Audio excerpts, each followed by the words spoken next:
Shalom. Selamat petang kepada kita semua. Terima kasih kepada tim yang melayani dalam kedua sesi ibadah. Saudara yang saya kasih dalam Tuhan, saya terus mengajak kita untuk membuka dalam suratan Filipi. Saya berusaha berkhotbah bersiri dari suratan Filipi dalam sesi petang kebaktian Ahad kita. Dari suratan Filipi bab yang pertama, saya mau mulai membaca dari ayat ke-6 sampai ayat yang ke-11. Bunyi firman Tuhan, Filipi bab yang pertama dari ayat yang ke-6. Akan hal ini aku yakin sepenuhnya, yaitu Ia yang memulai pekerjaan yang baik di antara kamu akan meneruskannya sampai pada akhirnya pada hari Kristus Yesus. Memang sudah sepatutnya aku berfikir demikian akan kamu semua, sebab kamu ada di dalam hatiku, oleh karena kamu semua turut mendapat bahagian dalam kasih karunia yang diberikan kepadaku, baik pada waktu aku dipenjarakan maupun pada waktu aku membela dan meneguhkan berita Injil. Sebab Allah adalah saksiku betapa aku dengan kasih mesra Kristus Yesus merindukan kamu sekalian. Dan inilah doaku, semoga kasihmu makin melimpah dalam pengetahuan yang benar dan dalam segala macam pengertian, sehingga kamu dapat memilih apa yang baik, supaya kamu suci dan tak bercacat menjelang hari Kristus, penuh dengan buah kebenaran yang dikerjakan oleh Yesus Kristus untuk memuliakan dan memuji Allah.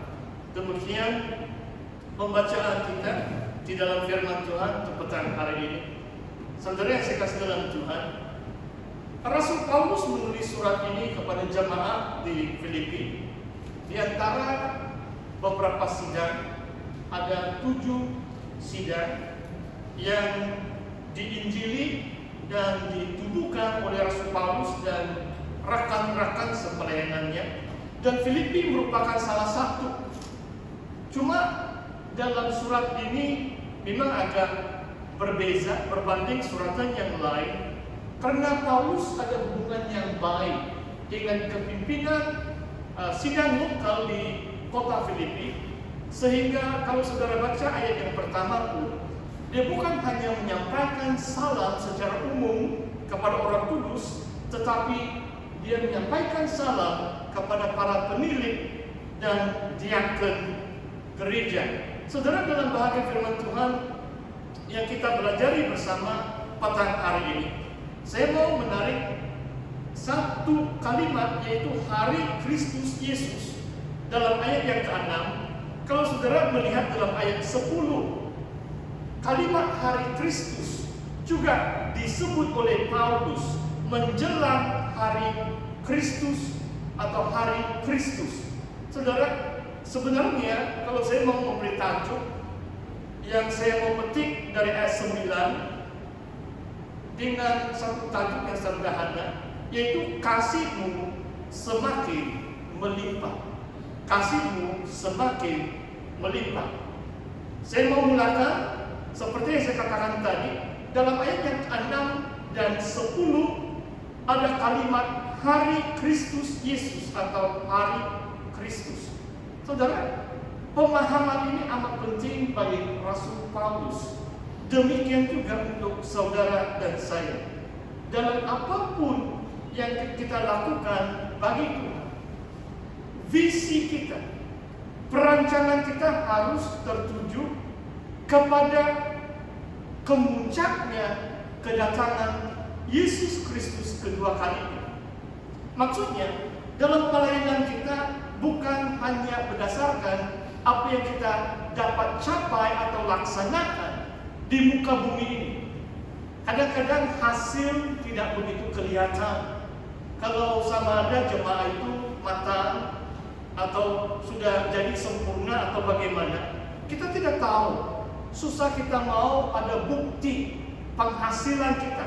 Sebahagian pelayanan tidak dapat kita tahu sama ada itu berhasil atau tidak, sehingga pada hari Kristus Yesus.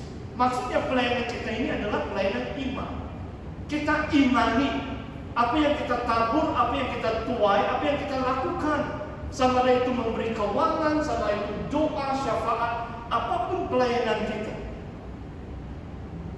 Pemandangan kita, visi kita adalah hari Kristus Yesus. Karena pada kedatangan Tuhan Yesus, segala sesuatu akan menjadi nyata. Saudara, kalau kita lihat ayat yang ke-6 yang saya sudah bahas sedikit sebanyak 2 minggu yang lalu. Kalau Tuhan sudah memulakan pekerjaan yang baik di antara kami atau di dalam kehidupan kita, Tuhan akan meneruskannya sampai akhirnya pada hari Kristus Yesus. Kita tidak harus menjadi kecil hati atau putus asa atau kecewa kalau kita lihat sesuatu yang mungkin memberi kita satu tekanan, sama ada itu secara rohani atau bagaimana, karena Tuhan itu setia. Dia yang memulakan pekerjaan di kalangan kita, di dalam kehidupan kita, pasti dia terus bekerja. Tuhan tidak meninggalkan kita. Tuhan tetap mempedulikan kita. Meskipun mungkin manusia lain ataupun pengharapan kita akan hal-hal yang lain mengecewakan kita, tetapi Tuhan tidak pernah mengecewakan kita. Tuhan akan terus bekerja di dalam hidup kita sampai pada hari Kristus Yesus. Saudara, dari ayat 7 sampai ayat yang ke-11 pun ini lebih kurang kesaksian Paulus tentang hubungannya dengan jemaat di Filipi. Bila aku berpikir demikian akan kamu semua, sebab kamu ada di dalam hatiku, kata Paulus. Saudara, dalam pelayanan Tuhan ini, meskipun mungkin tidak disebut, pelayanan kita harus didasari di dalam kasih. Tidak ada alasan untuk kita melayani kalau bukan karena kasih. Dan waktu 1 minggu yang lalu itu, waktu saya berada di Ranau, sebenarnya saya tidak sabar-sabar mau balik di Kota Kinabalu. Bukan saya rindukan rumah saya di JK, tapi saya rindukan jemaah di Indah Permai, khususnya kebaktian remaja. Dan saya ada beritahu kepada seorang teman bahwa remaja-remaja di gereja Indah Permai, mereka ini ada dalam hati seorang gembala. Maksudnya saya selalu ingat mereka dalam doa. Dan apapun yang saya dapat lakukan, kalau ada keperluan, saya akan berusaha menunaikannya. Saya percaya di kalangan pemimpin yang ada di sini, seluruh jemaat harus berada di dalam hati kita, supaya kita senantiasa mengasihi mereka. Dengan bagaimanapun cara kita dapat memajukan atau meningkatkan iman mereka, kita akan berusaha di dalam Tuhan. Kamu ada di dalam hatiku. Kamu semua turut mendapat bahagian dalam kasih karunia yang diberikan kepadaku, baik waktu aku dipenjarakan. Saudara, bukan senang menjadi seorang rasul. Paulus menulis ini dari penjara, tetapi dikatakan kepada jemaat Filipi, kamu mendapat bahagian dalam kasih karunia yang diberikan kepadaku. Bagaimana, saudara? Karena doa-doa mereka untuk pelayanan Paulus, karena mereka mengirim kawanan untuk menyokong pelayanan Rasul Paulus. Pada bab yang keempat, Paulus mengucapkan terima kasih kepada jemaat di Filipi karena tidak melupakannya. Meskipun dia berada di penjara pun, mereka mengutus hamba-hamba Tuhan dari kota Filipi untuk memberi bantuan, termasuk bantuan keuangan. Epaphroditus nama dia, kalau saya tidak silap sebut karena bahasa Yunani dia, nama dia panjang-panjang.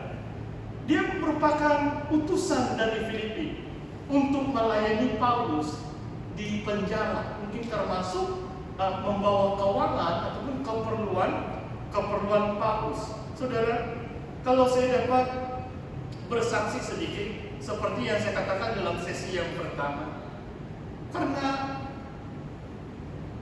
Saudara dan saya dalam satu gereja, saya selaku pastor sidang. Dimanapun saya pergi sekarang, saya rasa saya bukan, kalau saya tidak ada sidang mana-mana, macam independen bahkan. Kalau sekarang saya adalah pastor sidang SIB Indah Permai, itu yang saya banggakan. Dan saya tahu, mungkin saya yang berbicara, saya yang berkhotbah, tetapi saudara dan saudari turut mengambil bahagia di dalam pelayanan pastor sidang Anda, karena saudara menyokong saya dalam doa, dalam kawangan, dalam sokongan moral, dalam persahabatan, dengan kata-kata dorongan. Ini telah ditunjukkan jemaat Filipi, khususnya di kalangan pemimpin-pemimpin mereka. Mereka tunjukkan kasih mesra mereka kepada Paulus dan menyokong pelayanan Paulus. Saudara, dalam bahagian ayat yang ke-7, Paulus mendapat panggilan yang khusus membela dan meneguhkan berita Injil. Sampai kalau saudara terus membaca suratan Filipi, dikatakan di istana pun, di tempat-tempat pemerintah, tempat orang, maksudnya pemerintah yang berkuasa, Paulus sudah memberitakan Yesus kepada pihak-pihak berkuasa atau pihak pemerintah. Panggilan dia membela dan meneguhkan berita Injil adalah amat penting, saudara. Setiap kita ada peranan untuk menyampaikan kabar baik. Sekurang-kurangnya kalau hari Ahad, karena dalam konteks wabah penyakit COVID-19 ini, ada jemaat yang mungkin masih was-was untuk datang di gereja. Dan saya tidak salahkan mereka, sebab mungkin itu perasaan mereka atau iman mereka, bagaimana mereka dapat menyembah Tuhan. Dan semalam pun saya terjumpa, mungkin bukan juga, tapi dia pernah berbakti di sini, tapi jarang. Jadi saya mendorong dia, tapi dia pandai juga jawab. Dia bilang, "Pastor, saya menonton kebaktian online baik bro." Tapi tidak sampai hati saya beritahu dia kebaktian online lain itu, saya bilang. Tapi itu dalam hati saya, sebab dia sedang kerja, saya tidak mau macam berdialog atau berteologi dengan dia begitu. Asalkan dia menonton online, ayah puji Tuhan lah, boleh buat. Tapi sebenarnya memang lain. Jauh lebih baik bersama saudara seiman dalam persekutuan ibadah. Kalau kita mau taat kepada hukum atau perintah Tuhan, untuk tidak menjauhkan pertemuan ibadah. Saudara yang saya kasih dalam Tuhan, kalau kita bukan dipanggil untuk membela atau memberitakan Injil pun, sekurang-kurangnya berusaha untuk jemput anak-anak Tuhan datang di gereja atau remind mereka. Kalau saudara senang, mungkin ada keperluan pengangkutan, dan ini satu permintaan. Di Ranau ada seorang pemuda, bulan 10 dia beritahu saya bahwa sekolah dia akan bermula di Kota Kinabalu, mungkin di UITN. Dan dia beritahu bahwa dia mau berbakti di sini. Cuma masalahnya adalah pengangkutan. Jadi saya bagi dia itu nombor. Saya bilang kalau perlu hubungi saya lebih awal, saya akan berusaha. Saya akan pergi mengambil dia lah, sebab mungkin agak jauh sedikit. Cuma kalau saya berkhotbah, kadang-kadang kalau pastor lewat sampai waktu ibadah lain sedikit juga bahkan. Tapi saya percaya kalau bukan saya pun, saya boleh hubungi dikit-dikit untuk mereka mengambil orang saudara seiman kita, supaya mereka datang untuk beribadah. Saya cuma uraikan, Rasul Paulus ada pelayanan yang khusus, membela, memberitakan Injil dengan risiko. Dia dipenjara, dia menanggung segala risiko bagi nama Yesus. Dan kadang-kadang apa yang kita lakukan hanya biasa-biasa kalau dibanding dengan pengorbanan atau risiko yang ditanggung oleh Paulus, jauh lebih besar. Karena berita Injil, karena nama Yesus, dia sanggup dipenjarakan atas nama Tuhan. Saudara, ayat 8 mengatakan seperti ini, sebab Allah adalah saksiku, betapa aku dengan kasih mesra Kristus Yesus merindukan kamu sekalian. Ini yang kita mau dorong berlaku di tengah-tengah